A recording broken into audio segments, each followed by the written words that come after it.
Bismillah, elhamdülillah ve salatu ve selamu ala Resulillah amma ba'da. Assalamu alaikum ve rahmetullahi ve berekatuh. Muhterem qarindoshlar, anglayotganinglar Muhammad ibn Sulayman Maghribining Jam'ul Fawaid min Jamil Usul ve Majmu'uz Zawaid nomli kitobining 5-tomi. Biz qozilik bo'limini ketib qolgan kagaydin davomlashtiramiz. Vaqf qilish, suli tuzish va amonat qo'yish. İmam Buxariyning rivoyatida Ibn Umar radhiyallohu anhuma mundaq deydi. Ömer radhiyallohu anhu Xaybarda bir zamonga ega bo'ldi. Ondan payg'ambar sallallohu alayhi vasallamning qashig'iga kelib, u yer haqiqatan maslahat so'ragan. U yer haqida maslahat so'rab, "Ey Rasululloh, men Xaybarda bir zamonga ega bo'ldim. Men hech qachon uningdek esil molga ega bo'lib boqmagan. Meni nimaga buyursan?" degan edi. Payg'ambar sallallohu alayhi vasallam, "Xohlasang u yerning tigini saqlab qilib, ko'kini sadiq qilg'in" dedi. Shuning bilan Umar radhiyallohu anhu u yerni sadiq qilib, "Bu yer setilmaydi, sovg'at qilib berilmaydi va miras qoldirilmaydi" dedi. U bu yerni kambag'allarga, tuqqanlarga, qul azod qilishga, Alloh yo'lida ishlatishga va yo'lda qolgan musofirlarga atab sadiq qildi. Imom Buxoriyning yana bir rivoyatida mehmonlarga ishlatiladi. U yerni boshqaruvchi o'ziga mulk qilib olmasdan ish haqiga tushliq qilsa, hech gunoh bo'lmaydi deyilgan.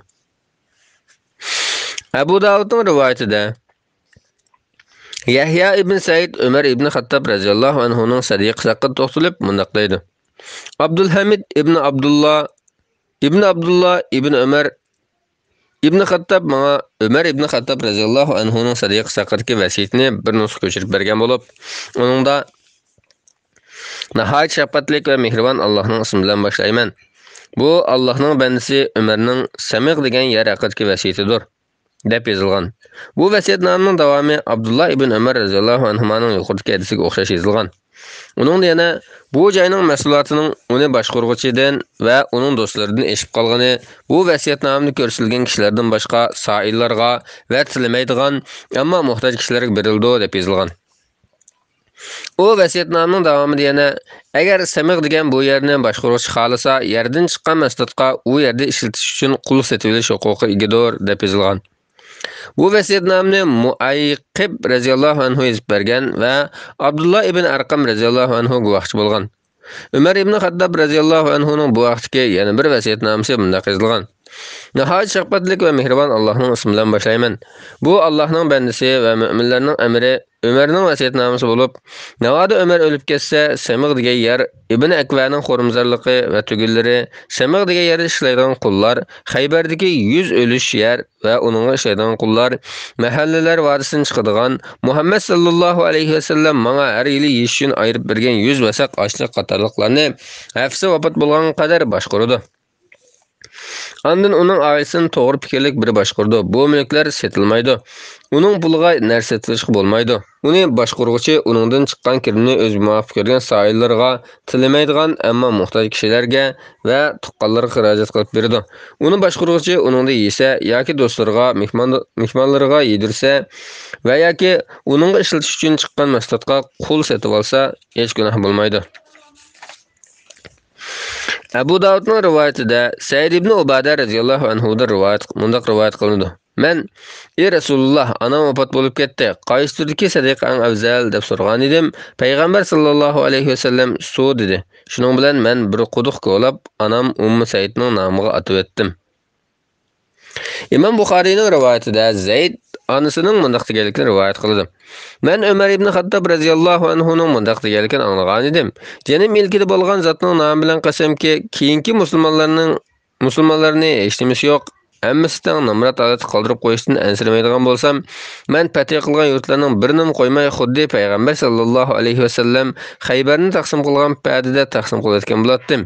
Lekin men uni xazina hisobida ularga qoldirib qo'yman. Keyin ular uni o'zaro taqsim qilishib oladi. Imom Buxoriyning rivoyatida Ibn Umar radhiyallohu anhuma mundaq deydi. Payg'ambar sallallohu alayhi vasallam Hudaybiya sulhisi bo'lgan yili umr qilg'ili niyat qilib yo'lga chiqdi. Biroq Quraysh kafirlari uning oldini to'sib haramga kirgil qo'ymadi. Shuning bilan payg'ambar sallallohu alayhi vasallam qurbonligini Hudaybiyada bo'g'izlab, chechini tushirib ihramdan chiqdi. Mushriklar bilan kelarlik qilishdan boshqa qurol olmay kelib, umra qilishga va Makka da ular, ya'ni mushriklar xohlagan muddatgacha turishga kelishim tuzdi. Shundaq qilib, payg'ambar sallallohu alayhi vasallam kelar yili kelib, Makkaga ular bilan kelishgan bo'yish kirdi. Makkada 3 kun turgandan keyin ular uni chiqib ketishga buyurdi. Shuning bilan payg'ambar sallallohu alayhi vasallam Makkadan chiqib ketdi. İmam Buxoriyning rivoyatida Aisha radhiyallohu anha agar biror ayol erining ko'ngilsiz bo'lishidan yoki yuzi o'rishidan andish qilsa degan oyat haqida to'xtalib mundaq deydi. Bu bir erning nikohidagi ayol bo'lib, er uni ko'p xolamaydigan bo'lib qoladi va uni taloq qilib o'tib boshqa xotin olmoqchi bo'ladi. Buningdan xotirjam bo'lolmagan ayol erga "Meni nikohingni saqlagin, qo'yib etmagin, ustimga boshqa xotin olgin. Menga beradigan turmush qarashini bermasangmi va men kun taqsim qilmasang mayli" deydi. Mana bu Alloh taolaning mana so'zining mazmunidir. Ularning o'zaro kelishishi hech gunoh emas. Kelishish uzilishib ketishdan yaxshi. İmam Buxoriyning rivoyatida Abdullah ibn Zubayr radhiyallohu anhu mundaq deydi. Ansarlardan bir odam Zubayr radhiyallohu anhu bilan xo'rimzorliklarini sug'uradigan soy suya qadjidlashib qoldi. Ansari suvni quyib bergan degan edi. Zubayr radhiyallohu anhu unimidi. Shuning bilan ular payg'ambar sallallohu alayhi vasallamning oldiga davolashib keldi.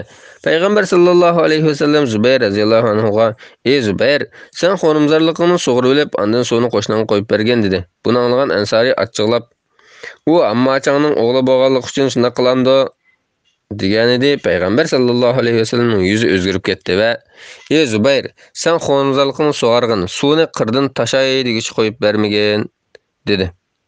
Zubayr radhiyallohu anhu mundaq deydi: Allohning nomi bilan qasamki, bu oyatning shu vaqtda nozil bo'ldimkin deb o'ylayman. Ey Muhammad sallallohu alayhi vasallam, Parvardigoring bilan qasamki, ular yana munofiqlar o'z orasiga da'atalashqa seni hukm chiqarishga taklif qilmoqcha, ondan sening chiqargan hukmingga ularning dillariga qilch g'um bo'lsa-mu yo'qolmoqcha va ular butunlay bo'ysunmoqcha iymon etgan bo'lmaydi. Yana bir rivoyatda Urva ibn Zubayr mundaq deydi. Payg'ambar sallallohu alayhi vasallam ilgari Zubayr radhiyallohu anhu bilan Ansariga foydali fikrni ko'rsatdi. Biroq Ansari payg'ambar sallallohu alayhi vasallamning achchig'ini keltirgan edi. Zubayr radhiyallohu anhuning ochiq hukmdagi haqqini to'liq elib berdi.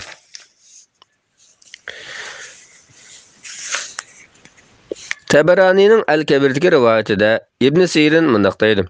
Hasan ibn Ali radhiyallohu anhuma Mashriqdan Mag'ribgacha izlasanglar, mendan aqirnishim Husayndan boshqa bo'sa payg'ambar birmi odam topolmaysizlar. Men sizlarning Muaviya radhiyallohu anhuga bay'at qilishinglarni to'g'ri deb qarayman dedi va bilmamsanki, u ya'ni sizlarga berilgan jazoning kechikishi sizlar uchun sinoq va vaqtga foydalanish bo'lishi mumkin degan oyatni o'qidi. Tirmizining rivoyatida Kasir ibn Abdullah ibn Amr ibn Avf Muzani dadasi orqali bo'lsadan rivoyat qiladiki, payg'ambar sallallohu alayhi vasallam mundaq deydi: Musulmonlarning haramni halol qildigan, halolni harom qildigan so'lidan boshqa hamma so'lilari joizdir. Shundaqla ularning haramni halol qildigan, halolni harom qildigan shartdan boshqa butun shartlari inovatlikdir. İmam Buxoriyning rivoyatida Sa'id ibn Sa'id radhiyallohu anhu mundaq deydi: Quba ailesi bir-biri bilan urushib qoldi. Hatto ular bir-birlariga tosh otdi. Bu ahvol payg'ambar sallallohu alayhi vasallamga yetkazilgan edi. U: "Yuringlar, ularning orasini yarashtirib qo'yaylik" dedi. Tirmizining rivoyatida Abu Hurayra radhiyallohu anhu rivoyat qilinadiki, payg'ambar sallallohu alayhi vasallam mundaq degan: "Sana ishinib omonat qo'ygan kishining omonatini bergin. Sen xiyonat qilgan kishiga sen xiyonat qilma." Muslimning rivoyatida Abu Musa Ashari radhiyallohu anhu rivoyat qilinadiki, payg'ambar sallallohu alayhi vasallam mundaq degan: "Berishga buyurilgan narsani berishga buyurilgan kishiga hech ko'ngildan xushallik bilan to'liq beradigan ishonchli musulmon xazindor ikki sadiq qilg'ishning biri hisoblanadi." Abu Musa Ashari radhiyallohu anhu rivoyat qilinadiki, payg'ambar sallallohu alayhi vasallam mundaq degan: "Berishga buyurilgan narsani berishga buyurilgan kishiga chin ko'ngildan xushallik bilan to'liq beradigan ishonchli musulmon xazindor ikki sadiq qilg'ishning biri hisoblanadi." İmam Buxoriyning rivoyatida Zayd ibn Vahbdan rivoyat qilinadiki, Huzayfa radhiyallohu anhu mundaq deydi: Payg'ambar sallallohu alayhi vasallam bizga ikki hadis so'zlab bergan edi. Uning birini amaliyotda ko'rdim, yana birini kutyapman. U bizga ikki hadisning birida omonat haqida so'zlab berib, omonat insonlarning qalbida chunqur iltiz tortdi. Ular Qur'onni va sunnatni o'rgandi degan edi. Yana birda omonatning ko'tarilib ketganligi haqida so'zlab berib, bir odam shundoq bir uxlaydi-da, uning qalbidan omonat ko'tarilib ketib, qalbida omonatning mangchilik izi qoladi. u yana bir uxlaydi-da, omonat yana ko'tarilib ketib, putunga cho'g' tushib ketsa, kuyikdan qopirib qolgan, biroq ichida hech nima yo'q qaparig'iga o'xshash izi qoladi. Shuning bilan insonlar so'z setiq qilishadi, lekin oraliq qolsa omonatni bermaslikka tirishadi. Natijada paloni jamoatda ishonchli bir odam bor deydigan holat tushib qoladi.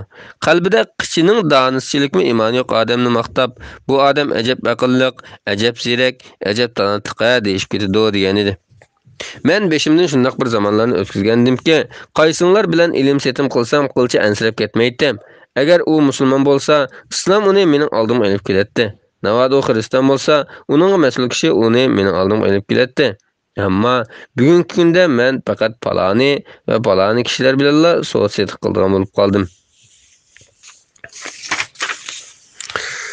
Shuning bilan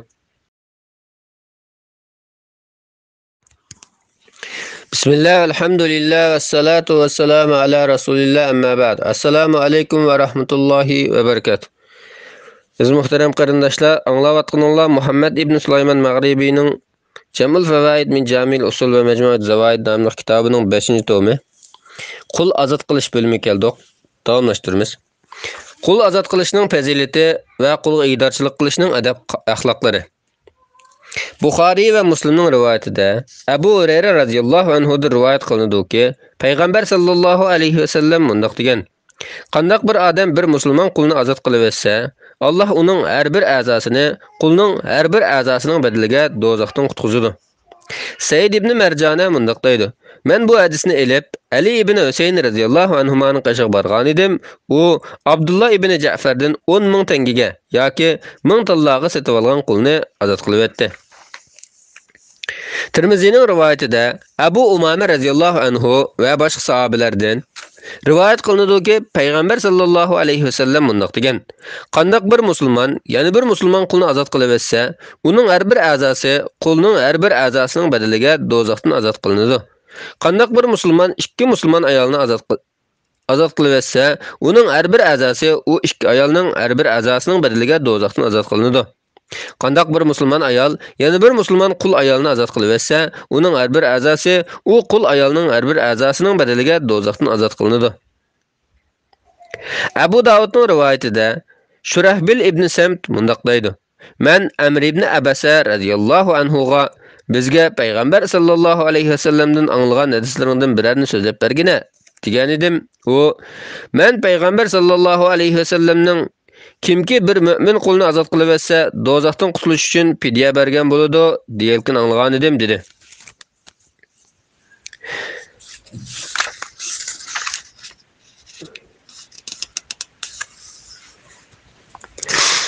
Ibn Majahning rivoyatida Ali ibn Abu Talib radhiyallohu anhu mundaq deydi: Payg'ambar sallallohu alayhi vasallamning eng oxirgi so'zi namozni tark etmanglar, qo'l ostingizlarga yaxshi muomala qilinglar deyishdan iborat edi. Tirmizining rivoyatida Abdullah ibn Umar radhiyallohu anhu mundaq deydi: Bir odam payg'ambar sallallohu alayhi vasallamning qashig'iga kelib, "Ey Rasululloh, xizmatchini qancha qatim afu qilaman?" deb so'ragan edi. Payg'ambar sallallohu alayhi vasallam lam jim demadi. U yana "Ey Rasululloh, xizmatchini qancha qatim afu qilaman?" deb so'ragan edi. Payg'ambar sallallohu alayhi vasallam bir kunda 70 qatim deb javob berdi. Buxoriyning rivoyatida Ma'rur ibn Suvayd mundaq deydi: Men Abu Zar radhiyallohu anhuning ustida bir yaktak, xizmatchisining ustida bir yaktak ko'rib, "Kashki xizmatchingga boshqa kiyim berib, uning yaktikini elib o'zing kiygan bo'lsang, seningkisi bir yurish kiyim bo'lar ekan" desam, u mundaq dedi: O'z vaqtida men onasi ajam, arab bo'lmagan bir odam bilan tillashib qolib, uning onasini ishlab tatgan edim. Shuning bilan u mening ustimdan payg'ambar sallallohu alayhi vasallamga shikoyat qilibdi. Payg'ambar sallallohu alayhi vasallam menga "Palonin tilidingmi?" dedi. Men "A" degan edim. U "Seningcha, seningda texij jahiliyat davrining yomon ta'sir bor ekan" dedi. Men "Yashinib qolgan mush yashimga kelgichiliklikmi?" degan edim. U "A, ular sizlarning qarindoshinglar. Allah ularni sizlarning qo'l ostinglarda qildi. Allah birovni qo'l ostinglarda qilsa, uningga o'zinglar yeganda yegizib, o'zinglar kiygandan kiygizinglar. Uni kuch yetmaydigan ishga buyurmanglar. Mubodi uni kuch yetmaydigan ishga buyursanglar, o'zinglar yordamlashinglar" dedi. Muslimdagi yana bir rivoyatda payg'ambar sallallohu alayhi vasallam uning kuchi yetmaydigan ishga buyurgandan ko'ra setib o'tinglar degan. Abu Davudning rivoyatida Abu Zar radhiyallohu anhu da rivoyat qilinadiki, payg'ambar sallallohu alayhi vasallam mundaq degan: Qullaringlar sizlar bilan chiqishib o'tsa, ya'ni sizlarga amnafas bo'lsa, ularga o'zinglar yeganda yegizinglar, o'zinglar kiygandan kiygizinglar. Sizlar bilan chiqishib o'talmagan qullaringlarni setib o'tinglar. Allohning bandalarini azoblamanglar. Muslimning rivoyatida Abu Hurayra radhiyallohu anhu da rivoyat qilinadiki, payg'ambar sallallohu alayhi vasallam mundaq degan: Biringlarning xizmatchisi terlab pishib, isiyab yurib tomoqlarni etib, oldinglarga elib kelsa, uni o'zinglar bilan birga o'ltirg'izib, tomoqni birlayinglar. Navad tamoq bek az bo'lsa, uning qo'liga 1-2 loqma tutqizib qo'yinglar. Imom Malikning rivoyat qilishicha, Umar ibn Xattob radhiyallohu anhu har shanba kuni Quba atrofidagi mahallalarni kuzatib chiqar ekan. Navoda kuchi yetmaydigan bir ishni qilayotgan qulni uchratsa, u ishni qilmaslikka buyurar ekan. Muslimning rivoyatida Zazan Abu Umar mundaq deydi: Men Abdullah ibn Umar radhiyallohu anhumaning qishga kelgan edim. U bir qulni azod qilayotgandan keyin yerdan bir tal tayoq yoki shuningdek bir narsa olib, bu qulni azod qilganligim uchun sebepsiz azod qilingan qulning savobi berilmaydi. Chunki u urg'anlikning kafarati uchun azod qilindi. Men payg'ambar sallallohu alayhi vasallamning kimki qulning kashtig'i bir shapaloq salsa yoki uni tayoq bilan ursa, uning kafarati u qulni azod qilishdir deganligini anglagan edim, dedi. Muslimdagi yana bir rivoyatda payg'ambar sallallohu alayhi vasallam kimki qulini qilmagan ish uchun jazolab ursa yoki kachtig' bir shapaloq salsa, buning kafarati uni azod qilishdir degan. Muslimning rivoyatida Suvayd ibn Muqarrin mundaq deydi: Payg'ambar sallallohu alayhi vasallamning zamonida biz Muqarrin jamoatining bir xizmatchisi bor edi. Ishimizdan biri uni bir qachat urib qo'yibdi. Bu ahvol payg'ambar sallallohu alayhi vasallamga yetgan edi, u uni azod qilayotinglar dedi.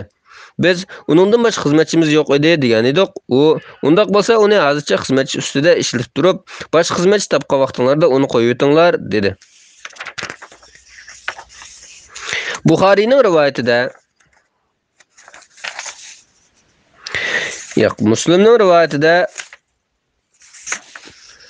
Muslimning rivoyatida Abu Mas'ud Badri radhiyallohu anhu mundaq deydi: Men malimni qamchi bilan urib o'tatdim. Aroq tarafimdan Abu Mas'ud bilib qo'y degan bir ovozni angladim.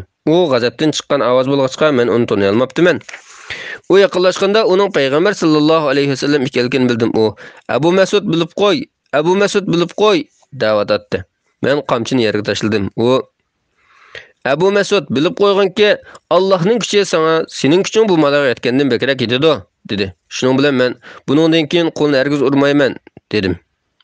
Muslimdagi yana bir rivoyatda Abu Mas'ud Badri radhiyallohu anhu payg'ambar sallallohu alayhi vasallamdan aymanganligimdan qamchi qo'limdan tushib ketdi, degan.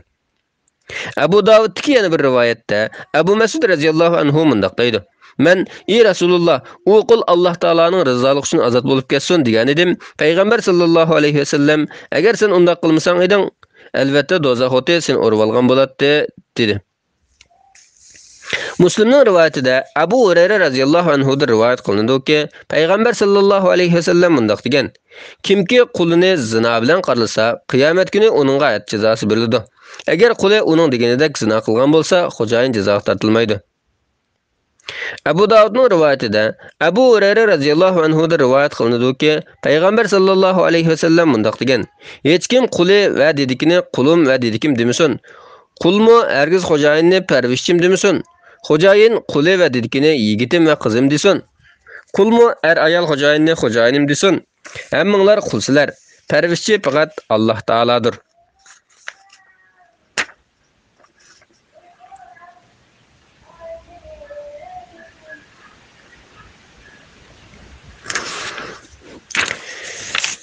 Buxoriyning rivoyatida Abu Burda otasidan rivoyat qiladi-ki, payg'ambar sallallohu alayhi vasallam mundaq degan: 3 turli kishiga ikkisi ajr beriladi. Ularning biri o'zining payg'ambariga va Muhammad sallallohu alayhi vasallamga iymon keltirgan ahli kitob. Yana biri Allohning haqqini va xo'jayinning haqqini to'liq ado qilgan qul. Uchinchisi qo'lidagi didakni chiroyli ravishda adab axloq qilib tarbiyalagan, ondan uningga chiroyli ravishda ilm o'rgatgan, ondan uni azod qilgan, ondan uni xotinlik olgan kishi. Muslimning rivoyatida Abu Hurayra radhiyallohu anhu mundaq deydi. Payg'ambar sallallohu alayhi va sallam islohotchi, ya'ni hamisha yaxshi qilguvchi qulga 2 hassa ajr biladi degan. Abu Hurayraning jini ilkid bo'lgan zotning nomi bilan qasamki, Alloh yo'lida jihad qilish, haj qilish va anamga yaxshilik qilish mas'uliyatlarim bo'lmasa edi, qul odatda o'lib ketishni orzu qilardim. Muslimning rivoyatida Jarir radhiyallohu anhu dan rivoyat qilinadiki, payg'ambar sallallohu alayhi va sallam mundaq degan: Qandaq bir qul qochib ketsa, uningga qartilgan mas'uliyat adajida bo'lib ketadi. Nasaidagi yana bir rivoyatda payg'ambar sallallohu alayhi va sallam mundaq degan: Navoda qul qochib ketsa, uning namozi qabul qilinmaydi. O'lib ketsa, kafir holatda o'lib ketadi. Jarir radhiyallohu anhu ning bir quli qochib ketgan edi, uni tutib olib kallasini oldi.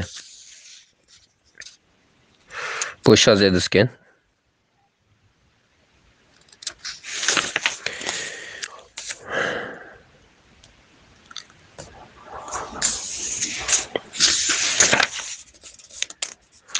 İmam Ahmed'nin rivayetinde Abdullah ibn Amr radhiyallohu anhumadan rivayet kılınıdaki Peygamber sallallahu aleyhi ve sellem mundaq degan: Kimki zakatını ayırıp onu berishga berberiydan boshqa aqli kishi topolmasa bermasin.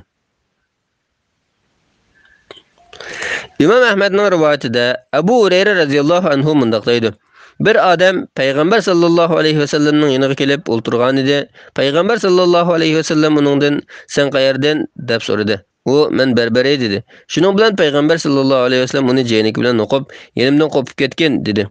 U qopib ketgandan keyin Peygamber sallallahu aleyhi ve sellem bizga burilib, "Iymon ularning kekirdigining narsa o'tmaydi" dedi.